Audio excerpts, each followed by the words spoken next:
আসসালামু আলাইকুম দর্শক, শুভেচ্ছা নিন। আপনাদের সবাইকে স্বাগত জানাচ্ছি আমি কনক সরোয়ার।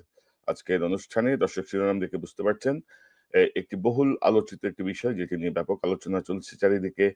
আহ, মানবিক করিডোর, কি করিডোর, কিভাবে করিডোর, এগুলো নিয়ে আলোচনা চলছে ডক্টর খলিলকে নিয়ে। আহ, আহ, প্রধানতম রাজনৈতিক দল বিএনপি তার পদত্যাগ দাবি করছেন। আহ, সেনাবাহিনীর ভেতরে এক ধরনের উস্কানি দেওয়ার চেষ্টা চলছে যতটুকু মনে হয়েছে। দেশের জনগণকে বিভ্রান্ত করার চেষ্টা চলছে যে করিডোরটা সার্বভৌমত্বের প্রশ্ন টেনে আনা হচ্ছে, আহ নিরাপত্তার প্রশ্ন টেনে আনা হচ্ছে। তো সব মিলিয়ে এই বিষয়টি নিয়ে কথা বলতে আজকে আমার সঙ্গে যোগ দিচ্ছেন ঢাকা বিশ্ববিদ্যালয়ের অবসরপ্রাপ্ত অধ্যাপক শাহিদুজ্জামান, আন্তর্জাতিক সম্পর্ক বিশ্লেষক। স্যার, আপনাকে স্বাগত জানাচ্ছি আজকের অনুষ্ঠানে।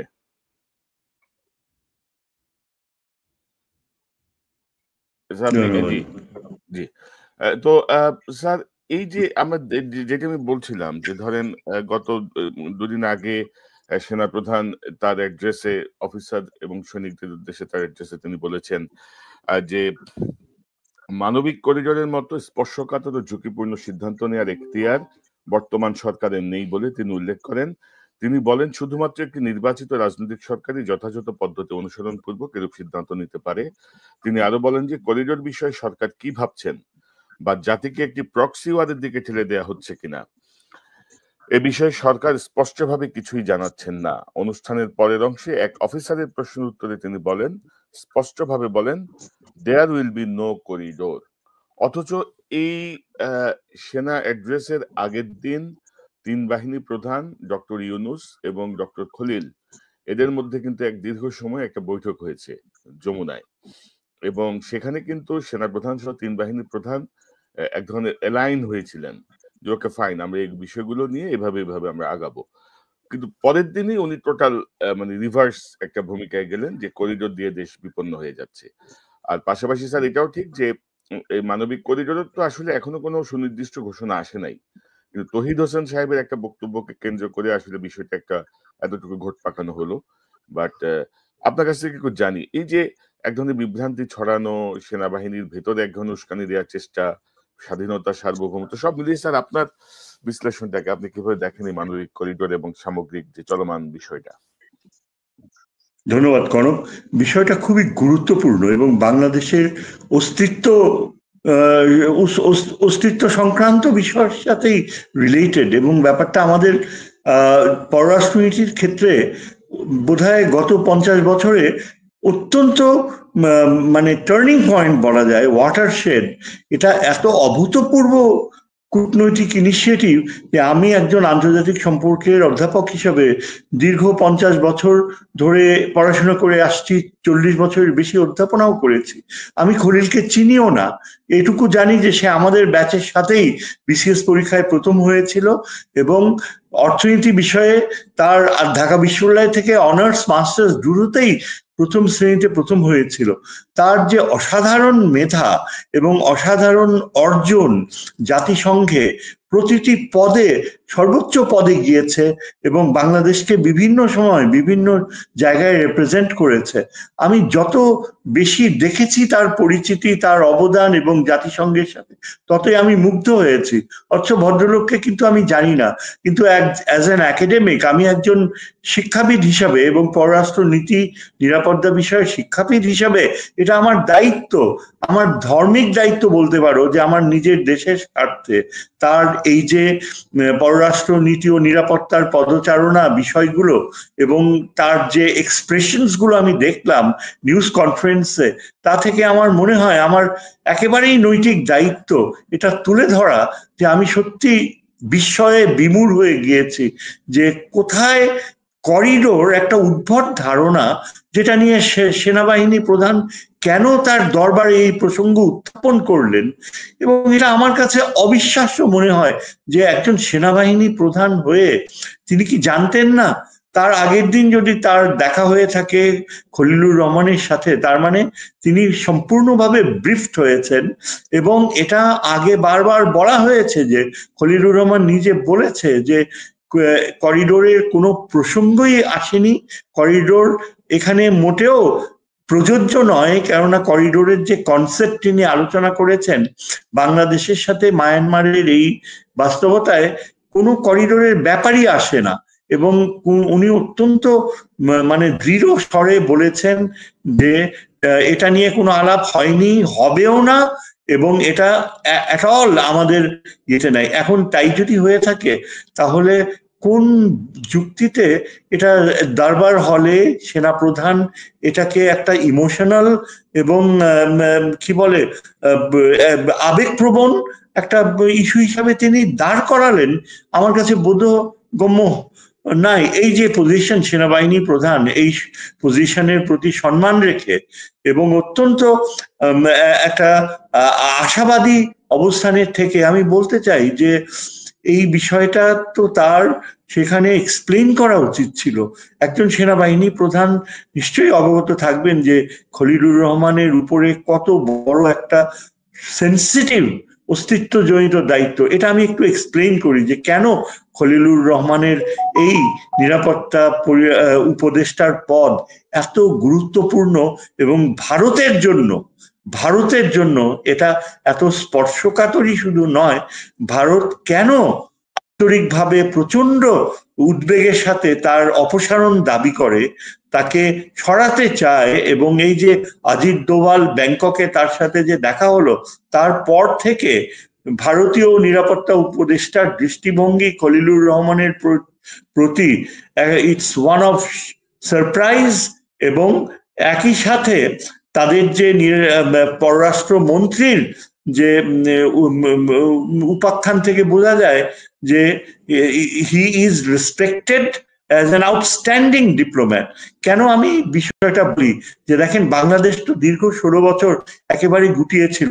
আমাদের পররাষ্ট্রনীতি যে friendship to all malice two নান, এই পরিস্থিতিতে কোনো কার্যকর সম্পর্ক গড়ে তোলেনি। মায়ানমারের রেফিউজিদেরকে ফিরিয়ে দেওয়ার, এই রোহিঙ্গাদেরকে ফিরিয়ে দেওয়ার, আবার আমাদের নিরাপত্তার ক্ষেত্রে চীনের সাথে যে অভূতপূর্ব সম্ভাবনাগুলো ছিল সেগুলো একেবারে শেখ হাসিনা ধ্বংস করে দিয়েছে। শেষের দিকে চীনের সাথে সম্পর্ক একেবারে তলানিতে পৌঁছেছে। অপরদিকে ভারতের সাথে যে সম্পর্ক, সেখানে মায়ানমার আমাদের শুধু জায়গায় দখল করে নেয়নি, যেখানে রোহিঙ্গাদেরকে বাধ্য করেছে থাকতে। এমন মনে হচ্ছিল যে স্থায়ীভাবে মায়ানমারের আক্রমণাত্মক নীতি বাংলাদেশকে গ্রাস করে ফেলবে আস্তে আস্তে, এরকম একটা পরিস্থিতি শেখ হাসিনা সৃষ্টি করেছিল। সেখান থেকে আমরা দেখতে পেয়েছি এই ইউনূস সরকারের আগমনের পর থেকে পররাষ্ট্র নীতির ক্ষেত্রে বাংলাদেশ এক অভূতপূর্ব অর্জন করেছে খলিলুর রহমানের দায়িত্ব নেয়ার পর থেকে। ডক্টর খলিল যে মার্কিন যুক্তরাষ্ট্রের নিরাপত্তা উপদেষ্টাদের সাথে যে আলোচনাগুলো করেছেন, দীর্ঘকালীন আলোচনা, তাতে যেটা অন্য কেউ কোনো অতীত পররাষ্ট্র মন্ত্রী বা অ্যাডভাইজার অর্জন করতে পারেনি, সেটা তিনি অর্জন করেছেন। সেটা হলো যে তার দীর্ঘকাল জাতিসংঘে চাকরি করার ফলে তার যে যোগাযোগগুলো সৃষ্টি হয়েছে, তারই ফলন হিসাবে মার্কিন যুক্তরাষ্ট্রের নিরাপত্তা উপদেষ্টা অফিস তার উপর পূর্ণ আস্থা রাখলো। মার্কিন যুক্তরাষ্ট্র বার্মা অ্যাক্টকে আবার নতুন করে প্রয়োগ করার বাস্তবতা সৃষ্টি করলো এমন একটা সময়ে, যখন ট্রাম্প প্রেসিডেন্ট হয়ে ভারতের পক্ষে প্রচুর সমর্থন দেয়া আশা রেখেছিল ভারত। কিন্তু সেই পথে না যে মার্কিন যুক্তরাষ্ট্রের স্টেট ডিপার্টমেন্ট এবং মার্কিন যে উচ্চপদস্থ কর্মকর্তারা ঢাকায় আসে, মায়ানমারে যে মার্কিন রাষ্ট্রদূত তিনিও ঢাকায় আসেন, ঢাকায় এসে তাদের চূড়ান্ত আলোচনা হয়, অনেক প্ল্যানস হয়, যার ফলে বোঝা গিয়েছে যে রোহিঙ্গাদেরকে ফেরত পাঠানোর ব্যাপারে খলিলুর রহমানের আলোচনার মাধ্যমে একটা অসাধারণ মার্কিন তৎপরতা শুরু হয়েছে।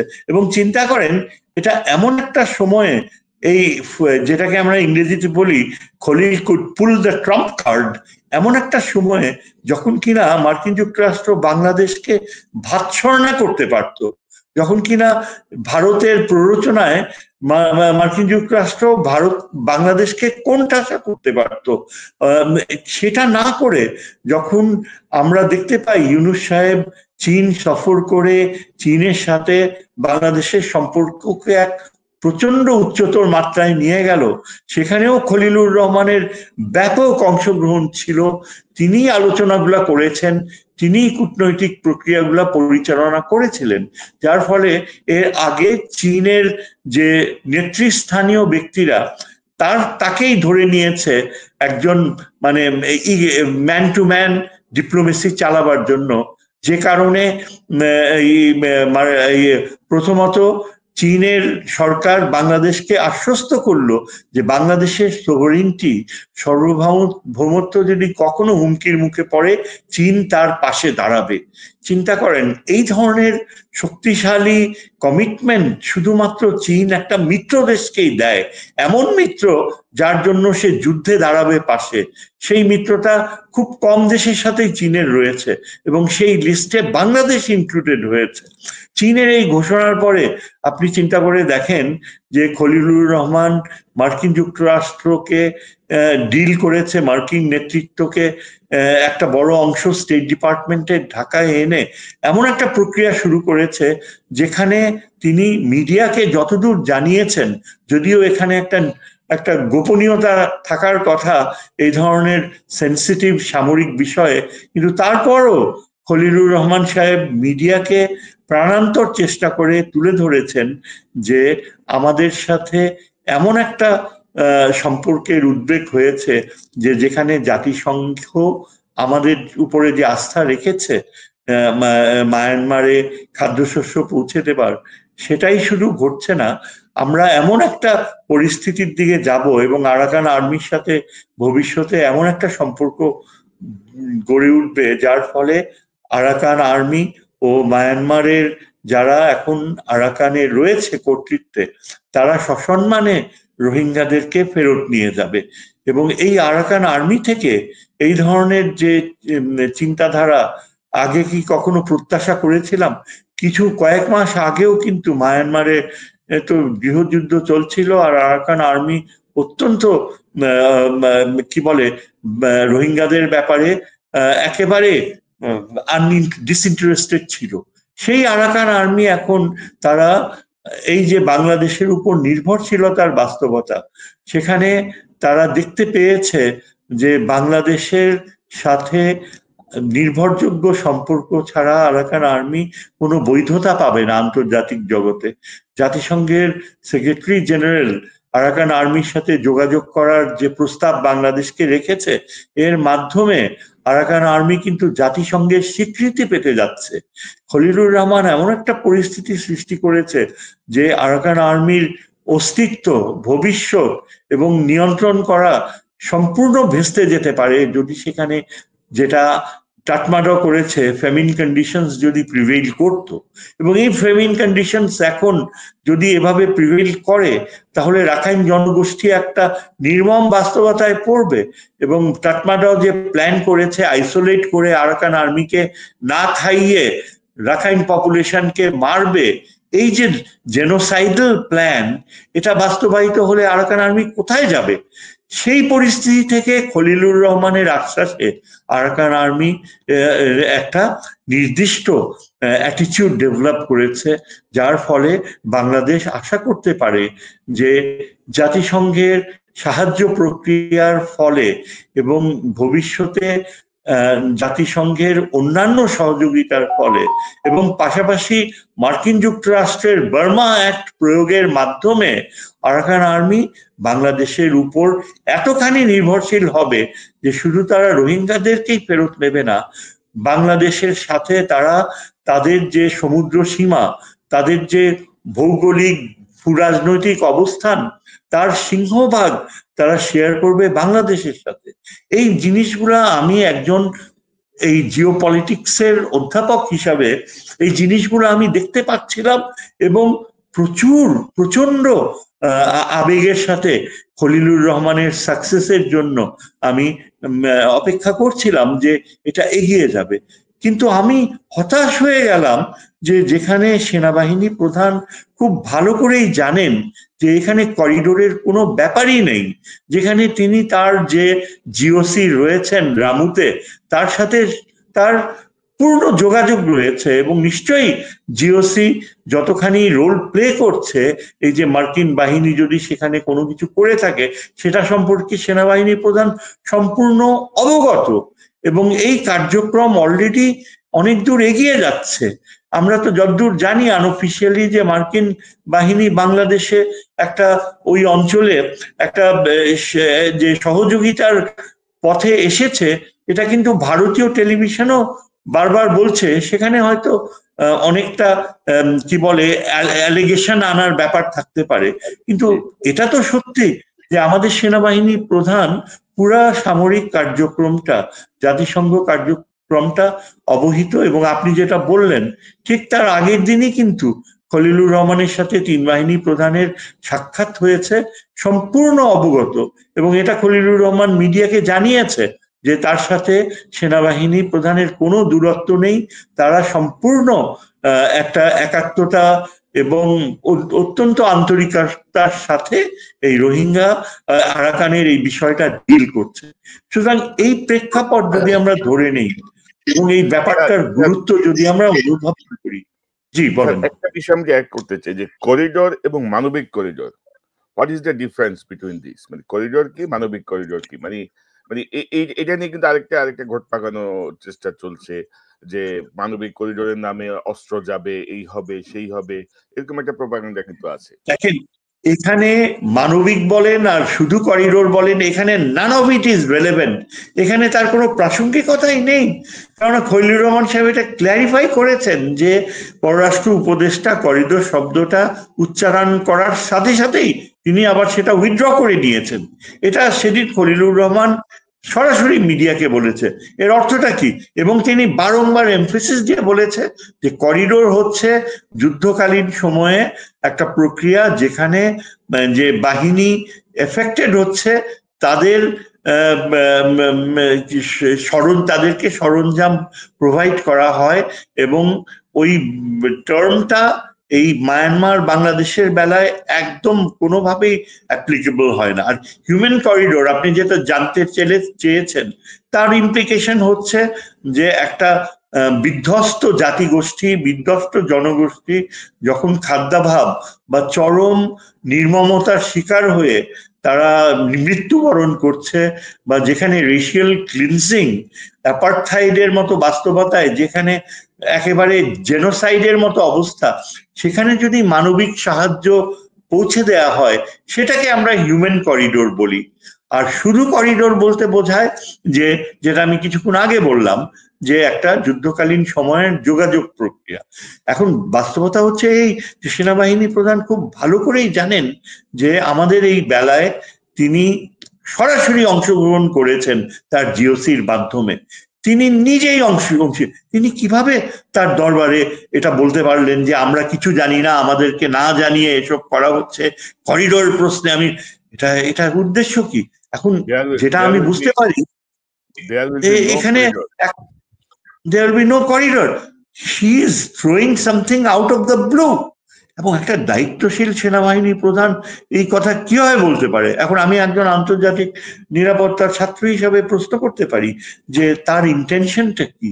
তিনি কি চাইছেন যে আমাদের ডক্টর খলিলুর রহমান, যার মেধা পররাষ্ট্র মন্ত্রণালয়ের যতগুলো অফিসার ছিল সেই তুলনায় আকাশচুম্বী, যার কূটনৈতিক প্রজ্ঞা অতুলনীয়, যাকে মার্কিন যুক্তরাষ্ট্র ও চীন সরাসরি আস্থায় নিয়েছে, এবং আমরা সবাই জানি যে এই যে মার্কিন যুক্তরাষ্ট্রের সাথে আস্থায় যাওয়া আবার একই সাথে চীনের আস্থা অর্জন করা, এটা কিন্তু কখনো সম্ভব হয় না যদি না যে কার্যকর যিনি নিয়ন্ত্রক রয়েছেন এখানে, জাতীয় নিরাপত্তা উপদেষ্টা, তার কূটনীতির উপর দীর্ঘকালীন অভিজ্ঞতার মাধ্যমে আস্থা থেকে থাকে। এটা হচ্ছে ট্রাস্ট। আমরা বলি কূটনীতি হচ্ছে question of trust, dignity, honour, এবং এই অবস্থানটা তিনি অর্জন করেছেন চীনদের কাছ থেকে, মার্কিন যুক্তরাষ্ট্রের কাছ থেকে। এবং তিনি যদি এগিয়ে যেতে পারেন তাহলে আমি বলবো এই প্রফেসর ইউনূসের এই যে দীর্ঘ সময় তিনি যে থাকছেন, যদি তার একটা অর্জন হয়ে থাকে সেটা এই খলিলুর রহমানই তাকে এনে দিতে পারে। এই কেননা আমরা দেখতে পাচ্ছি যে এটা এই রকমের দীর্ঘ সময় অনিয়ন্ত্রিত পররাষ্ট্র নীতি যে ছিল সেখান থেকে বের হয়ে এই উদ্যোগগুলো ভারতকে একেবারে স্টান্ট করে দিয়েছে। ভারত অ্যাবসলিউটলি জয়শঙ্কর কোনোভাবেই বিশ্বাস করতে পারছে না, মোদি কোনোভাবেই। এবং তারা কি করছে, তারা বাংলাদেশের উপর অযাচিত সব অত্যাচার শুরু করেছে। এই যে প্রত্যেক রাতে তাদের দেশের নাগরিকদেরকে আমাদের দেশে ঠেলে দিচ্ছে, আজ গত রাত্রেও ঠেলে দিয়েছে। তারা বাংলাদেশে এখনো গুলি চালিয়ে যাচ্ছে, তারা বাংলাদেশের সমস্ত যে আন্তর্জাতিক অব্লিগেশন গুলো তারা ভায়োলেট করছে। এবং আমাদের পানির প্রশ্নে তারা ঠিক পাকিস্তানের যে অ্যাটিটিউড সেই অ্যাটিটিউড নিচ্ছে, এমনকি বারবার হুমকি দিচ্ছে যে তারা আমাদের উত্তরের ওই অঞ্চলটুকু যে কোনো সময় দখল করে নিতে পারে, এবং সেই প্রক্রিয়া তারা সৃষ্টি করছে। কাজেই বাস্তবতাগুলো এত কঠিন, সেখানে দেখা যায় যে সেনাবাহিনী প্রধান এটা অ্যাবসলিউটলি তার সামনে যে দরবারে যারা বসেছিল তারা নিশ্চয়ই এখন পড়াশোনা করে আবিষ্কার করবে যে এখানে তাদের সেনাবাহিনী প্রধানের কথায় কতখানি সত্য ছিল, কতখানি যৌক্তিকতা ছিল। এবং এখানে ডক্টর খলিলুর রহমানের যে নিরাপত্তা প্রশ্নে তিনি যে সেনাবাহিনীর স্ট্যাটাস, তাদের সম্মানকে কোন উচ্চতায় নিয়ে যাওয়ার প্রক্রিয়া শুরু করেছিলেন সেটা কিন্তু তুলে ধরলেন না। সেনাবাহিনীর জন্য যে কতখানি সম্মান, ভবিষ্যতের সম্মান তিনি সৃষ্টি করছিলেন, কেননা রোহিঙ্গারা যদি আগামী বছর সত্যি সত্যি ফেরত যায় এবং সেখানে যদি মার্কিন যুক্তরাষ্ট্র সহ জাতিসংঘের অবদান থাকে এবং আমাদের সামরিক বাহিনীও যদি সেখানে অংশীদারিত্ব থাকে, তাহলে তো পুরা পশ্চিমা বিশ্বে আমাদের সেনাবাহিনীর স্ট্যাটাস কোথায় উঠে যাবে। সেটা না করে সেনাবাহিনী কি করলেন প্রধান, তিনি করিডোর হতে দিবেন না। এগুলো তো নবাব সিরাজউদ্দৌলার নাটকের মতো, নাকি মির্জাফরের নাটকের মতো। তিনি কি বলছেন, কেন তিনি ইচ্ছা করে করিডোর প্রশ্ন এনে ডক্টর খলিলের প্রক্রিয়া। এবং এখানে আমি শুধু একটাই কারণ দেখতে পাই, সেটা হচ্ছে এই যে আমরা যেটা আগে থেকে জানি যে সামরিক বাহিনী প্রধানের সাথে ভারতীয় সেনা প্রধানের যোগাযোগ ছিল, তার সাথে যথাযথভাবে যারা ভারতের পক্ষে সেনাবাহিনীর কিছু পথভ্রষ্ট সেনানায়ক যারা ভারতের পক্ষে বাংলাদেশের সাথে বিশ্বাসঘাতকতা করেছে তাদেরকে আটক করা হয়নি, তাদেরকে শাস্তির বিধানে আনা হয়নি, এমনকি তাদের অনেকে তারা সেনাবাহিনীর নিয়ন্ত্রণের হাত থেকে বের হয়ে পালিয়ে গিয়েছে। এগুলো সব মিডিয়াতে আমরা দেখি, জানি, পড়ি। এবং তাহলে এটা কি ইন্ডিকেট করছে? তাহলে কি এটা বুঝতে হবে যে সেনাবাহিনী প্রধান কোনোভাবেই চায় না যে ভারতের ইচ্ছা, ভারতের নিরাপত্তা চিন্তা এবং ভারত বাংলাদেশকে যেভাবে তার নিয়ন্ত্রণে রাখতে চায় সেই পথেই কি তিনি চান যে আমরা ফিরে যাই? তা না হলে কেন তিনি আমাদের ডক্টর খলিলকে বারবার এই করিডোর প্রশ্ন উত্থাপন করে বিব্রত করছেন? কেন তিনি ডক্টর ইউনূসকে বলছেন যে ডিসেম্বরের মধ্যে ইলেকশন দিতে হবে, এবং এটা তো তার আওতায় পড়ে না। এবং তিনি চাচ্ছেন যে যত তাড়াতাড়ি ইলেকশন হয় ততই যেন ডক্টর খলিলের অর্জনের সময়সীমাটুকু আরো সংকুচিত হয়ে যায়। তিনি এমন একটা পরিস্থিতি তৈরি করছেন যেন অ্যাজ ইফ ডক্টর খলিল একজন ভিলেন, এবং যার ফলে আমরা দেখতে পাচ্ছি যে যেই বিষয়গুলো মোটেও বুঝতে পারে না, এমনকি আমাদের যে অপর ভিলেন আমি বলবো এই বিএনপি, তারা এখন আজকে যে এই দাবি উত্থাপন করেছে যে তাদের 3 জন অ্যাডভাইজারকে সরাতে হবে, এবং কথা নাই বার্তা নেই, মানে অবিশ্বাস্য। এটাই কি জিয়াউর রহমানের পার্টি? তারা তাদের ওই কি রিজভি এবং তার চেয়েও আরো বেশি সালাউদ্দিন একেবারে জোর করে দাবি করে বসেছে যে ডক্টর খলিলকে বিতাড়িত করতে হবে, ডক্টর খলিলকে অ্যাডভাইজার হিসাবে বিদায় করতে হবে। এটা কিভাবে সম্ভব? যেই দলটি বর্তমানে ক্ষমতায় যাবার জন্য প্রচন্ড চাপ সৃষ্টি করছে ইলেকশনের, যেই দলটি আগে প্রেসিডেন্ট জিয়ার হাতে গড়ে ওঠা পররাষ্ট্রনীতির ক্ষেত্রে অসাধারণ অর্জন করছিলেন। এমনকি আজকে যদি প্রেসিডেন্ট জিয়া জীবিত থাকতেন, আমি তাকে অনেক কাছে থেকে ব্রিফ করেছি, তাকে অ্যাডভাইস করেছি, 1.5 বছর আমি তার পররাষ্ট্রনীতি উপদেষ্টা হিসাবে কাজ করেছি, তাকে অনেক কাছে থেকে দেখেছি। আমি নিশ্চিতভাবে বলতে পারি খলিলের যে মেধা এবং যে অর্জন তিনি করেছেন, আজকে প্রেসিডেন্ট জিয়া বেঁচে থাকলে খলিলকে কাছে টেনে নিতেন, তার মেধাকে কাজে লাগাতেন। ঠিক যেমনি 1978 সালে এই খন্দকার মোশাররফ হোসেনকে ঢাকা বিশ্ববিদ্যালয়ের টিএসসি অডিয়েন্স থেকে টেনে নিয়েছিলেন, আপনি আমার দলে যোগ দিন। আমি তখন একজন ইয়াং লেকচারার, আমার চোখের সামনে ডক্টর মোশাররফ জিয়াউর রহমানের আহ্বানে সাড়া দিয়েছেন। তিনি কি জানেন না, তিনি কি বোঝেন না যে প্রেসিডেন্ট জিয়া মেধাকে কতখানি গুরুত্ব দেয়? তিনি কি একবারও আমাকে জিজ্ঞেস করতে পারতেন না? তিনি আমাকে ভালো করে চেনেন এবং আমি তিনি এটা শ্রদ্ধার সাথে আমাকে জানিয়েছেন, আমাকে স্মরণ করেন যে শহীদ তুমি তো জানো সেই দিনের কথা যেদিন প্রেসিডেন্ট জিয়া আমাকে টিএসসি তে ডেকে নিয়েছিল, এরা তো কেউ জানে না। এই খন্দকার সাহেব আজকে বসে কিভাবে এই প্রস্তাব দিলেন যে খলিলকে বহিষ্কার করতে হবে। আজকে প্রেসিডেন্ট জিয়া যদি বেঁচে থাকতো তাহলে ডক্টর খলিলের এই অমর্যাদা কখনো হতে পারতো? আমি এই জন্য অনুরোধ করেছি, কেন মানে বিএনপি এই পজিশন নিচ্ছে, একটা চাপ সৃষ্টি করা, যাতে ডক্টর ইউনূসের এই যে অর্জন, ডক্টর খলিল যদি এখন চীনকে লালমনির হাটে এই যে এয়ারবেস তৈরি করার প্রক্রিয়া, সেটা যদি সত্যি সত্যি বাস্তবায়ন হয়, তাহলে ভারতের জন্য তো এটা একটা ভূমিকম্পনের মতো।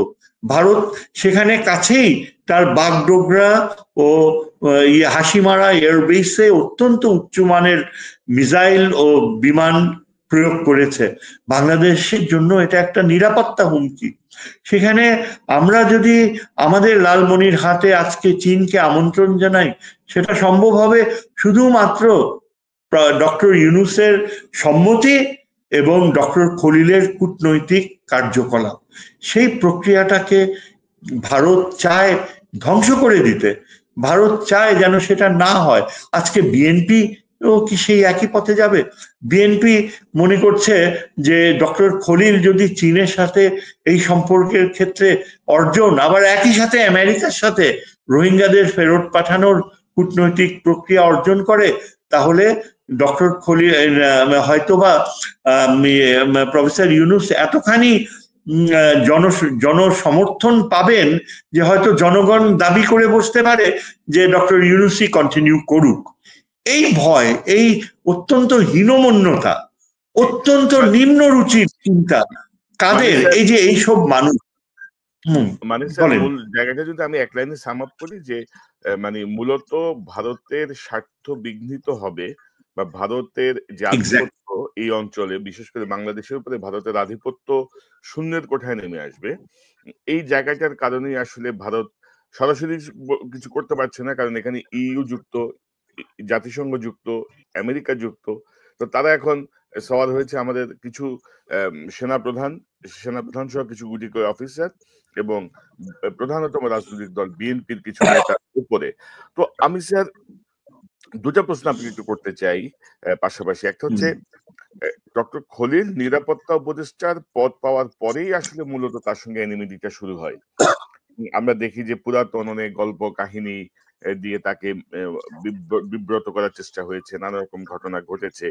তো বলা হচ্ছে যে বেসামরিক ব্যক্তি নিরাপত্তা উপদেষ্টার পদ নিলে নাকি পারবেন না, সামরিক জ্ঞান নাকি লাগবে। কিন্তু আমি যতটুকু জানি বিশ্বের অত্যন্ত গুরুত্বপূর্ণ কমপক্ষে 50টি রাষ্ট্রীয় নিরাপত্তা উপদেষ্টা কিন্তু বেসামরিক ব্যক্তি। এবং এটা এই জায়গাটা একটু যদি একটু স্পষ্ট করেন যে ডক্টর খলিলের এই পদের যৌক্তিকতা এবং এক্স্যাক্টলি। হ্যাঁ, আপনি একেবারে ঠিক জায়গায় হাত দিয়েছেন। দেখেন, আমি এটাই বলতে চাচ্ছিলাম।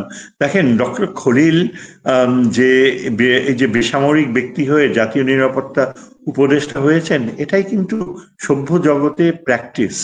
ডক্টর খলিলের যোগ্যতা নিয়ে চরিত্র হনন করার প্রয়াস করেছে তারই পররাষ্ট্র মন্ত্রণালয়ের কিছু কিছু সহকর্মী, এবং যেখানে বলতে গেলে পররাষ্ট্র উপদেষ্টার প্রতিও অঙ্গুলি নির্দেশ করা হয় যে ডক্টর খলিল তার নাকি ব্যক্তিগত জীবনে এখানে অঘটন ঘটিয়েছে। আমরা জানতে পারলাম, দেখেন নিউ ইয়র্কে সেদিন একটা সাক্ষাৎকারে দুইজন অত্যন্ত সম্মানীয় ব্যক্তি, একজন নিউ ইয়র্কে একজন প্রতিষ্ঠিত প্রবীণ ডক্টর, আরেকজন অত্যন্ত প্রতিষ্ঠিত যে ব্যক্তি ওইখানে থাকেন এবং একটা অত্যন্ত সম্মানিত পদে রয়েছেন দীর্ঘকাল। ডক্টর খলিল যখন নিউ ইয়র্কে চাকরি নেন প্রথম, তখন থেকে চেনেন।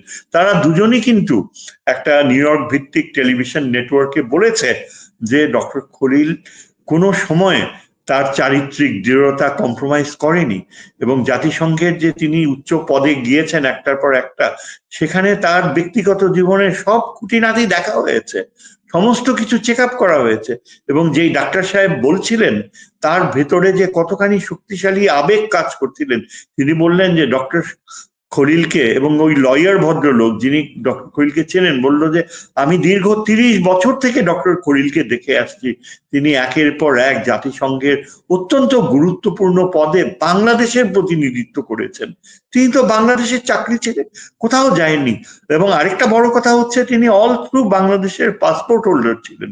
কোনোদিন তিনি দুই দেশের নাগরিকত্ব নেননি, যেটা কিনা এই যে আলী রিয়াজের রয়েছে, ওই ডক্টর মজুমদার যে কমিশন হেড, কই তাদের বেলায় তো কেউ কিছু বলে না। অথচ ডক্টর খলিল অত্যন্ত আবেগ প্রবণ হয়ে প্রায় কন্দনরত চোখে দৃষ্টিতে বললেন যে দেখেন, আজকে আমাকে নিয়ে এরকম অপবাদ করছেন, আমি কোনোদিন দীর্ঘ সময় ছিলাম, আমেরিকান পাসপোর্ট নেওয়ার কথা কল্পনাই করি। তারপর তিনি কি বললেন, তিনি বললেন আজকে যদি তারেক জিয়া, উনিও তো লন্ডনে থাকছেন, দীর্ঘ সময় চাকরি করছেন, আজকে যদি কেউ তারেক জিয়াকে নিয়ে এরকম কথা বলে তখন কেমন পরিস্থিতি হবে একবার চিন্তা করেছেন? এই কথাটা বলা এই কারণে বিএনপির রিজভী এবং ওই যে সবচেয়ে বড় যে সন্দেহজনক ব্যক্তি সালাউদ্দিন, যাকে পুরা ঢাকা শহর চিহ্নিত করেছে যে ভারতীয় গুপ্তচর হিসাবে, লাভ দিয়ে আজকে প্রেস কনফারেন্সে বলেছে আমরা খলিলের অপসারণ চাই। কেন এই ব্যক্তি বলছে এই কথা? কেনই বা রিজভী এটাকে এমন আখ্যা দিচ্ছে যে তিনি খলিল নাকি তারেক জিয়াকে তার অপমানজনক কথা বলছে? অথচ খলিল কিন্তু তারেক জিয়াকে যা বলছে আমরা টেলিভিশনে সবাই দেখেছি, তিনি তারেক জিয়াকে উচ্চ স্থানে অবস্থান, তারেক জিয়াকে ডিফেন্ড করছে। যে আজকে উনি এত বছর বিদেশে থাকে, তাকে নিয়ে যদি তার বিরোধীরা এরকম কথা বলে যে তিনি দুই দেশের তখন কেমন লাগবে? কাজেই এটা কিন্তু তিনি কোনো বলে নেই, বরং তারেক জিয়াকে ডিফেন্ড করে এই কথা বলেছেন। অথচ কিভাবে এটাকে ডিসইন্টারপ্রেট করা হচ্ছে? এখন আপনার যে প্রশ্নটা আপনি প্রথমে করেছিলেন সেটার উত্তর আমি দেই নাই। ওই যে কি যেন ছিল সেটা, ওই যে সেনাবাহিনী নিউ ইয়র্কের ওই প্রথম অংশটা, যেটা প্রথম অংশটা ছিল যে নিরাপত্তা উপদেষ্টা হিসেবে বেসামরিক ব্যক্তির এইটাই ছিল। হ্যাঁ, এখন আচ্ছা দেখেন, এই যে তিনি একজন সিভিলিয়ান হতে পারে, কিন্তু আপনি দেখেন ভারতের নিরাপত্তা উপদেষ্টা একজন সিভিলিয়ান, মার্কিন যুক্তরাষ্ট্রের সিভিলিয়ান, এমনকি পাকিস্তানেও এর আগের নিরাপত্তা উপদেষ্টা যিনি ছিলেন তিনিও সিভিলিয়ান ছিলেন। একজন সিভিলিয়ান নিরাপত্তা উপদেষ্টা হিসেবে থাকবে, এটাই তো স্বাভাবিক, এটাই কাম্য, সভ্য জগতে এটাই হয়ে থাকে। আজকে বাংলাদেশে যদি সামরিক বাহিনী এটা মেনে নিতে না পারে, তাহলে বলতে হবে যে এখানে তাদের একটা ইনফেরিয়রিটি কমপ্লেক্স, এবং সামরিক বাহিনীর কোন অফিসারের এই যোগ্যতা রয়েছে নিরাপত্তা উপদেষ্টা হতে পারবে? খলিলের নখের কাছাকাছি কি কেউ আসতে পারবে? সামরিক বাহিনী প্রধান তো তার পুত্র তুল্য ডক্টর খলিলের। সামরিক বাহিনী প্রধান যে একটা মাদ্রাসা বা স্কুলের ছাত্র হিসাবে তার যে জ্ঞান ছিল এক সময় বাল্যকালে, তার সেটাই হচ্ছে তার খলিলুর রহমান এর সাথে তুলনা করলে তার অবস্থান। তিনি কি সেটা জানেন না? তিনি কি বোঝেন না যে কতখানি কঠিন বাংলাদেশের অস্তিত্বজনিত কূটনীতি? কিন্তু পুরো ব্যাপারটা কি আমি বলি যে তারা ইচ্ছা করে এই যে বেসামরিক, আচ্ছা তাছাড়া সেখানে সামরিক বিষয়গুলো দেখার জন্য তো লেফটেন্যান্ট জেনারেল হাফিজ রয়েছে, খলিলুর রহমানের তো সময় নাই সামরিক বাহিনী বিষয়ে দেখাশোনা করার, তিনি তো সেখানে কখনো মাথা ঘামায় নাই। স্যার এখানে একটা একটা আবেগের কথা বলি। আমাকে এক সেনা কর্মকর্তা বলছিলেন যে, "আপনি দেখছেন ডক্টর খলিলকে নিরাপত্তা উপদেষ্টার দায়িত্ব দিচ্ছে। একজন বেসামরিক লোককে এখন সেলিউট করতে হবে।" তা আমি বললাম, "ডক্টর খলিল তো একজন যোগ্য লোক। তাকে সেলিউট করলে কি সমস্যা ভাই? তোমরা তো চুপ্পুরে সেলিউট করো না? চুপ্পু তো একটা চোর, প্রতিষ্ঠিত চোর। এসার আমার সহযোগী। এটা তো প্রতিষ্ঠিত। চুপ্পুর এটা আন্ডারে খুবই থাকলে চিন্তার সমস্যা নাই।" বিষয় যে দেখেন এদের মানসিকতা কোন স্তরে নেমেছে, কিভাবে কি উদ্ভট চিন্তা। তুমি ওরা বাংলাদেশের নাগরিক, তোমার পেছনে বেসামরিক মানুষের টাকায় তোমার অস্তিত্ব, তোমার বেতন, তুমি জাতিসংঘে যাচ্ছ, আজ পর্যন্ত কখনো তুমি সত্যিকারের যুদ্ধে অংশগ্রহণ করোনি, যুদ্ধ হয়েও যাওনি, জাতিসংঘে যেটা করছো সেটা খুব ভালো কথা, কিন্তু একজন সামরিক বাহিনী অফিসার তো যুদ্ধে গেলে তার সত্যিকারের প্রফেশনাল কম্পিটেন্স বোঝা যায়। সেই তুলনায় তুমি জাতিসংঘে যা করছো সেটা তো দীর্ঘ সময় ব্যাপী একটা পুতুল খেলা। পুতুল খেলা করে তুমি মনে করো যে তুমি সামরিক যুদ্ধে যে তোমার উৎকর্ষতা প্রমাণ করার কোনো প্রয়োজন নেই, এটা হতে পারে? আর বেসামরিক ব্যক্তিকে তুমি সেলিউট করবে না? খলিল, ডক্টর খলিলের মতো এত উপযুক্ত মানুষকে সেনাবাহিনী প্রধান সেলিউট করা, সেটা তো তার সৌভাগ্যর কথা, সেটা তার 7 জন্মের সার্থকতা। তিনি কিভাবে সেনা প্রধান হয়েছে আমরা কি জানি না? তার আত্মীয়তার বন্ধন না থাকলে তিনি কি হতেন? তার কি সেই যোগ্যতা ছিল? তিনি কি মেজর বা লেফটেন্যান্ট কর্নেলের উপরে উঠতে পারতেন? এগুলো কি সত্যি কথা না? এগুলা কি সামরিক বাহিনীর সদস্যরা জানে না?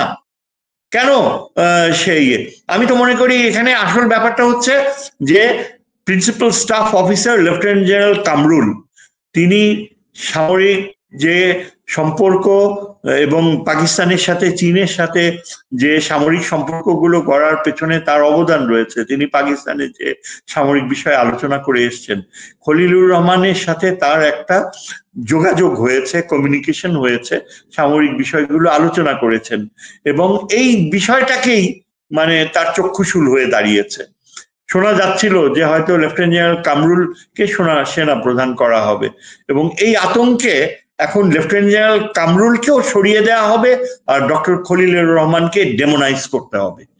এই যদি হয় বাস্তবতা, এমন যদি হয় যে আপনি একজন যোগ্য সিভিলিয়ানকে সেলিউট করতে আপনি কুণ্ঠাবোধ করেন, তাহলে আপনার প্রফেশনের প্রতি আপনি নিজেই তো আপনার শ্রদ্ধাবোধ হারাচ্ছেন।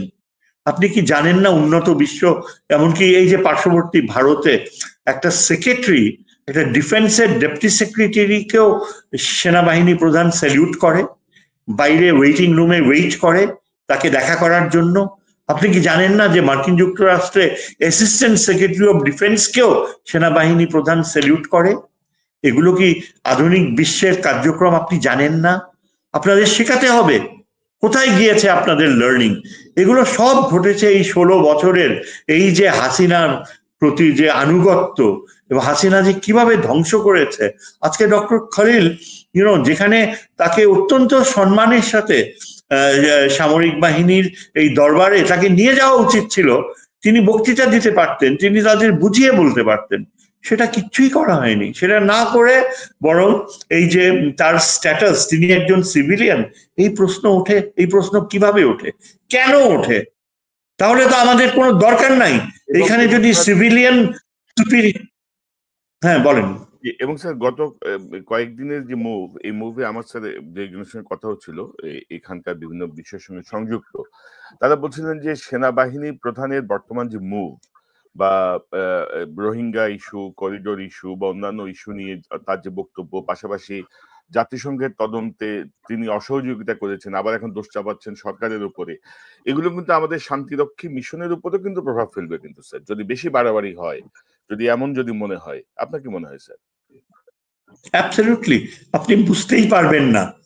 জাতিসংঘ এবং আন্তর্জাতিক বিশ্ব, এমনকি স্বয়ং মার্কিন যুক্তরাষ্ট্র, তারা কিন্তু এসব অবজার্ভ করে। তারা they will give you the rope, যথেষ্ট আপনাকে রোপ দিবে so that you can hang yourself.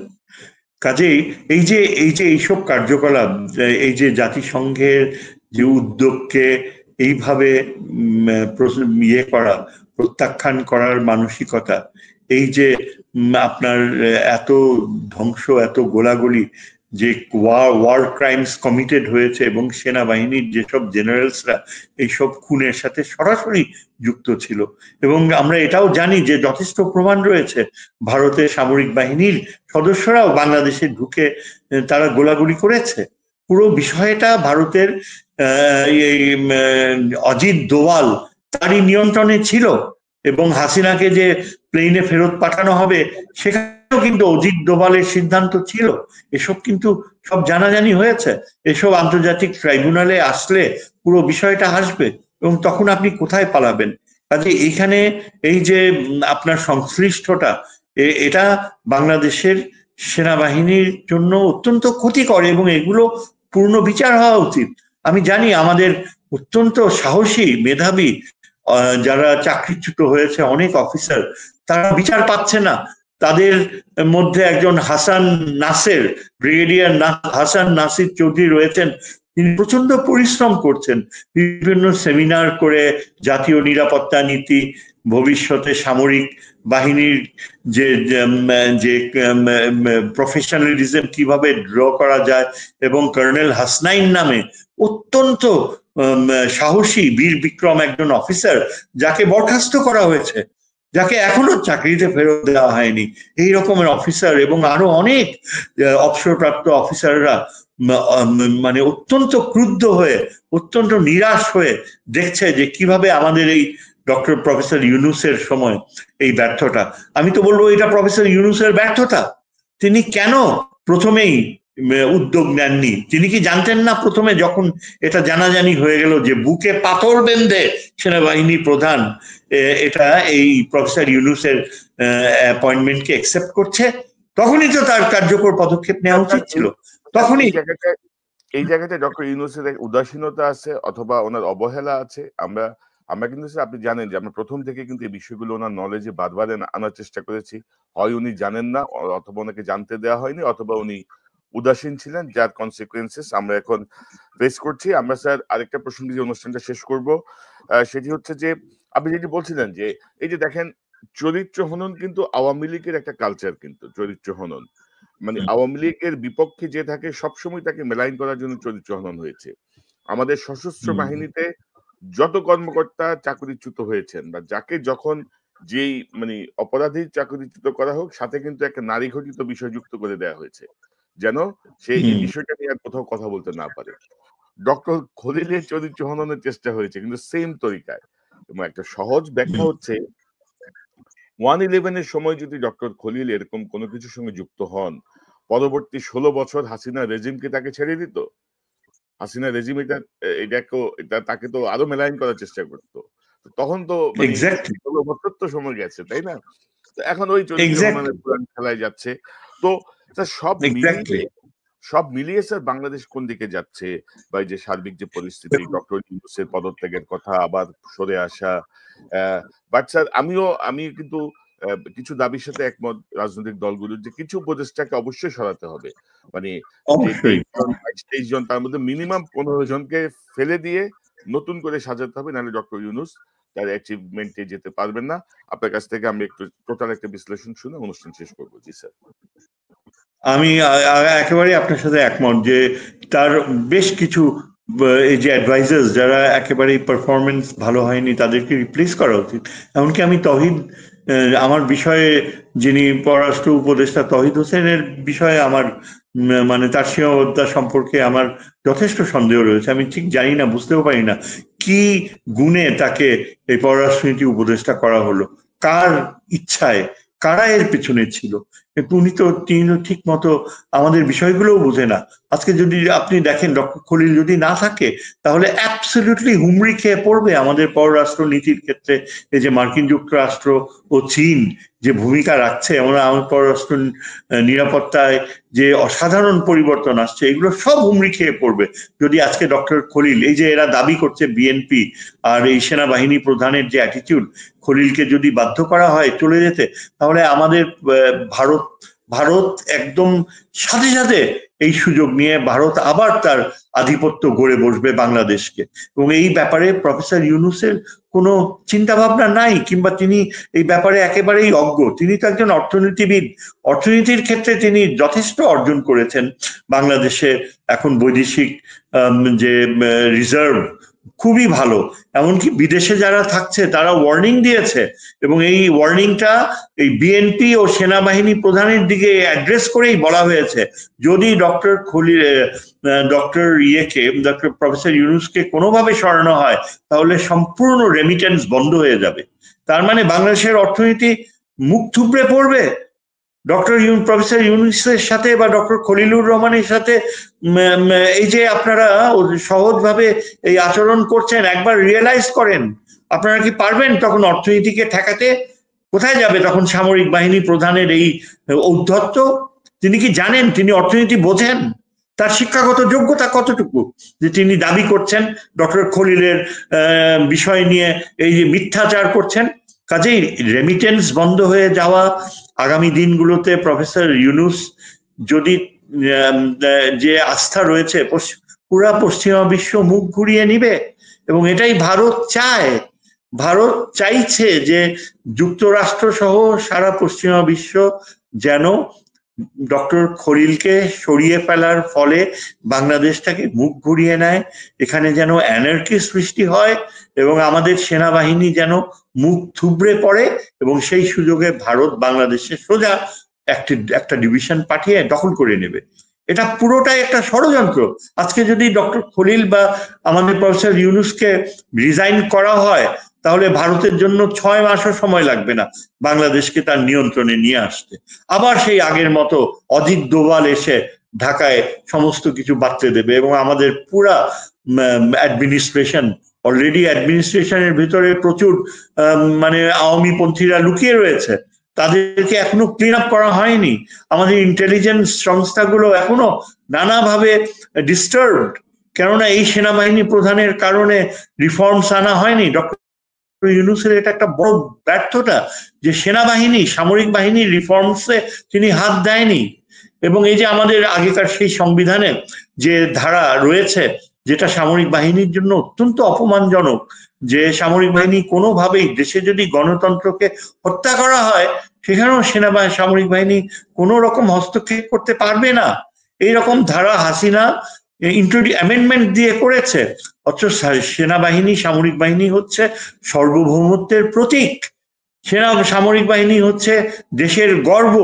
সামরিক বাহিনী অবশ্যই, যদি সুপ্রিম কোর্ট ফেইল করে, যদি জুডিশিয়ারি কোল্যাপস করে, তখন একমাত্র সামরিক বাহিনীর দিকেই কনস্টিটিউশন তাকিয়ে থাকবে যে দেশের গণতান্ত্রিক প্রক্রিয়া বা দেশের সার্বভৌমত্বকে সেই পথ বন্ধ করে দিয়েছে হাসিনা।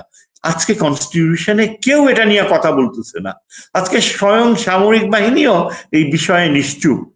এমনও ক্লজ ইনসার্ট করা হয়েছে যে সামরিক বাহিনী যদি কোনোভাবে ওই ফ্যাসিজম রোধ করতে হস্তক্ষেপ করত তাহলে সেনাবাহিনী প্রধানকে নাকি মৃত্যুদণ্ডের মোকাবেলা করতে হবে। মৃত্যুদণ্ডের ভয় ঢুকিয়ে দেওয়া হয়েছে, এবং এই কারণে আমরা দেখেছি যে সারাটা সময় ইকবাল, জি আপনি স্যার হচ্ছে এই বিষয়গুলো একেবারে আমাদের সংবিধানে এগুলো কারেক্ট করা হয়নি। কেন হয়নি? কেন এগুলো উত্থাপন করা হয়নি? আজকে এখানেই তো প্রফেসর ইউনূসের বড় ব্যর্থতা। তিনি এত দূরত্ব বজায় রেখেছেন সামরিক নিয়ন্ত্রণ থেকে, অথচ শত শত অফিসার যাদের অন্যায়ভাবে চাকরি চলে গিয়েছে তাদের আবার চাকরি ফিরে পাওয়া উচিত। এই যে হাসনাইন, কর্নেল হাসনাইন। স্যার আমরা যখন এই বিষয়গুলো নিয়ে কথা বলি বা সেনাবাহিনী যখন কথা বলে, আপনি লাস্ট অফিসার এড্রেসও দেখবেন বাংলাদেশের মিডিয়া এখনো পুরো নিয়ন্ত্রণে, তাদের মানে গোয়েন্দা সংস্থাদের নিয়ন্ত্রণে। এত কিছুর পরেও আপনি দেখবেন না বাংলাদেশের মিডিয়ায় কোনো আলোচনা হয়েছে, কেউ একটা কলাম লিখেছেন, কেউ একটা বিশ্লেষণ করেছেন, কোনো কিছু নাই। কিন্তু তো এখন ক্ষোভ এসে পড়েছে সোশ্যাল মিডিয়ার উপরে, বিশেষ করে আমাদের উপরে, যে আমরা নাকি স্যার সেনাবাহিনীর মূর্তি নষ্ট করতেছি। দু একজন কর্মকর্তা, ডিরেইলড অফিসার, যাদের আনুগত্য হচ্ছে পার্শ্ববর্তী রাষ্ট্রের প্রতি, তাদের ব্যাপারে আমরা যখন কথা বলি তা আমরা হয়ে যাচ্ছি সেনাবাহিনীর বিরুদ্ধে অবস্থান নিয়েছি। তো আমার মনে হয় যে জনগণ বোঝে, সাধারণ মানুষ বোঝে স্যার এই মুহূর্তে আমি আগের একটা অনুষ্ঠানে বলেছি ইতিমধ্যে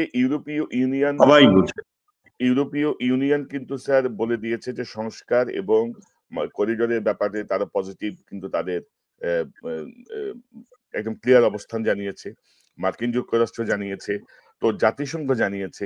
তো আপনার কি মনে হয় যে কোনো পলিটিক্যাল গভর্নমেন্ট এই ভারত, আমেরিকা, ইইউ, জাতিসংঘ সব মিলিয়ে বাংলাদেশের জন্য সবচেয়ে বেস্ট নেগোসিয়েশনটা তো পলিটিক্যাল পার্টির চেয়ে ডক্টর ইউনূস বেশি করতে পারার কথা, because of his international connections? আপনি কি মনে করেন? এই মন্তব্যটা নিয়ে আমরা করবো। এটা তো অ্যাবসলিউটলি আমরা দেখতেই পেয়েছি, দেখাই যাচ্ছে যে ইন্টারন্যাশনাল ইনস্টিটিউশন গুলো তারা কতখানি, ইউরোপিয়ান ইউনিয়নের প্রতিনিধি ঢাকায় এসে বলেছে যে এটা প্রফেসর ইউনূসের ইচ্ছা, তিনি রিফর্মস যতদিন চান রিফর্মস করে তারপর ইলেকশন দিবেন, এইরকম স্টেটমেন্ট দিয়েছে ইউরোপিয়ান ইউনিয়ন থেকে। কাজে এই যে পলিটিক্যাল পার্টিগুলো যদি মনে করে যে তারা এই বিদেশের অন্যান্য দেশগুলোকে ব্যবহার করবে, মোটেও পারবে না। আজকে বিএনপি মারাত্মক ভুল করছে। কোন বৈদেশিক এমবেসি, আজকে বিএনপি ভারতের দিকে ঝুঁকে যাচ্ছে, কেননা কোনো ওয়েস্টার্ন নেশন, কোনো দেশ তাদের এই অবস্থানের প্রতি মোটেও সমর্থন পুষ্ট নয়, তারা কেউ বলছে না। এখন ভারত ইন্টারন্যাশনাল আন্তর্জাতিক সম্পর্কে নিজেই একটা ভিলেইনের অবস্থানে রয়েছে, অ্যাপারথাইড পলিসি ইয়ে করছে। ডক্টর খলিল যেটা বলেছে সেদিন নিউজ কনফারেন্সে, যে আরাকান আর্মি যদি ইনক্লুসিভ না হয়, যদি রোহিঙ্গাদের না নেয়, তাহলে বাংলাদেশ সরকার মনে করবে যে আরাকান আর্মি ইজ প্র্যাকটিসিং অ্যাপারথাইড।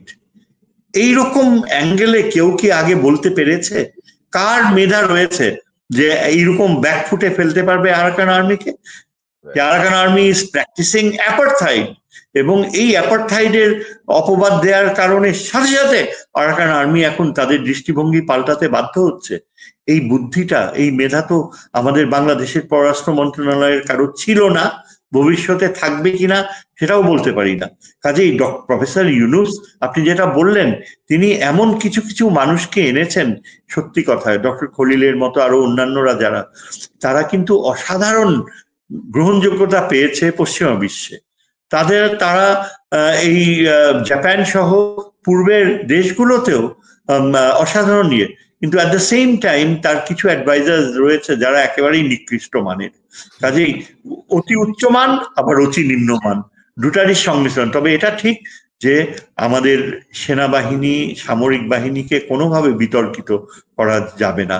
সামরিক বাহিনীর 98% মনে করি জনগণের সাথে রয়েছে।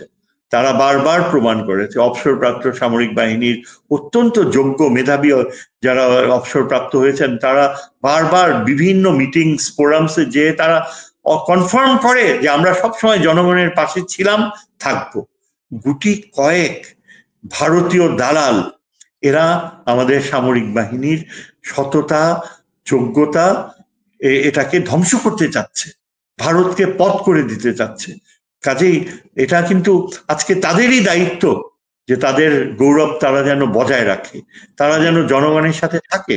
প্রফেসর ইউনূসের হাত যত তারা শক্ত করবে, তত আন্তর্জাতিক বিশ্বে আমাদের দেশ অনেক সম্মান, গ্রহণযোগ্যতা পাবে। এবং সেই দিক থেকে চিন্তা করলে আজকে আগামী বছরের ভেতর যদি ডক্টর খলিল তার কার্যকারিতা চালায় এবং তাকে যদি এলিভেট করা হয়, তিনি যদি পররাষ্ট্র উপদেষ্টার পদে যান, আমি আশা করব যে বাংলাদেশের সাথে চীনের অসাধারণ সম্পর্ক গড়ে উঠবে, এবং তখন আমরা দেখব ভারত বাংলাদেশকে শ্রদ্ধার চোখে দেখছে। এখন বাংলাদেশ চাইছে বাংলাদেশকে ছুঁড়ে ফেলে দিতে, এবং কিছু কুলাঙ্গারের জন্য বাংলাদেশ ভারতের দ্বারা এইভাবে অপদস্থ হচ্ছে। কিন্তু আমরা আশা করব যে ডক্টর খলিল আর ডক্টর ইউনূস তাদের যে উদ্যোগ আন্তর্জাতিক ক্ষেত্রে, তার ফলে মার্কিন যুক্তরাষ্ট্র বাংলাদেশকে প্রচন্ড শ্রদ্ধা করবে, রোহিঙ্গারা আবার ফেরত যাবে, আরাকান আর্মির মাধ্যমে রাখাইন রাজ্যের সাথে আমাদের একটা আলাদা সম্পর্ক গড়ে উঠবে, এবং একটা পুরো চ্যাপ্টার ওপেন হবে বাংলাদেশের সম্পর্ক ভারত, পাকিস্তান সহ বাংলাদেশের বৈদেশিক নীতিতে একটা অসাধারণ পরিবর্তন আসবে, যার ফলে আগামীতে যারা ইলেক্টেড সরকার হয়ে আসবে তারা অনেক কিছুই অর্জিত হিসাবে ডক্টর খলিলের দিকে গ্রেটফুল, গ্র্যাটিটিউড হয়ে তাকে ধন্যবাদ জানাবে, কিন্তু সেই পথ যেন তারা রুদ্ধ না করে, আমি এটাই আশা করব। জি, আপনাকে আপনাকে ধন্যবাদ স্যার, এবং আমরাও চাই যে আমাদের রাজনৈতিক দলগুলো সুবিবেচনা প্রসূত সিদ্ধান্ত নেবেন। আমাদের সেনাবাহিনীর যে 98% কর্মকর্তা এবং সৈনিক আছেন তারা দেশের পক্ষে থাকবেন, অর্থাৎ বিভ্রান্ত হবেন না আর কি। বিভ্রান্ত হওয়ার কোনো সুযোগ নাই। এবং আমরা মনে করি যে 15-16 বছরের যে ফ্যাসিজম, তারপরে আমাদের হাতে একটি সুযোগ এসেছে ঘুরে দাঁড়ানোর, প্রপার সংস্কার করার। অধ্যাপক শাহিদুজ্জামান, আপনাকে অসংখ্য ধন্যবাদ আপনার মূল্যবান বিশ্লেষণের জন্য। নিশ্চয়ই আমরা নিকট ভবিষ্যতে আবার আপনাকে পাবো। ধন্যবাদ আপনাকেও, যে এরকম একটা মানে বিষয় অত্যন্ত স্পর্শকাতর কিন্তু তারপরেও প্রাসঙ্গিক, জাতীয় স্বার্থের এত গুরুত্বপূর্ণ একটা বিষয় এত শর্ট নোটিসে এখানে এই যে আমরা প্রেজেন্ট করতে পারলাম, I must give you my salute. Thank you. Thank you. দর্শক, এতক্ষণ যারা এই অনুষ্ঠান শুনলেন, নিশ্চয়ই আপনি এই আলোচনার মর্মার্থ উপলব্ধি করতে সক্ষম হবেন। খুব স্পষ্ট করার চেষ্টা করা হয়েছে করিডোর কি, করিডোর কেন, ডক্টর খলিলকে নিয়ে যে আলোচনাগুলো হচ্ছে, ডক্টর ইউনূস সরকারকে নানাভাবে ক্ষতিগ্রস্ত করার যে চেষ্টাগুলো হচ্ছে, সেই জায়গাটা এই আলোচনাটা আমার মনে হয় যে আপনাদেরকে একটি স্পষ্ট ধারণা দেবে।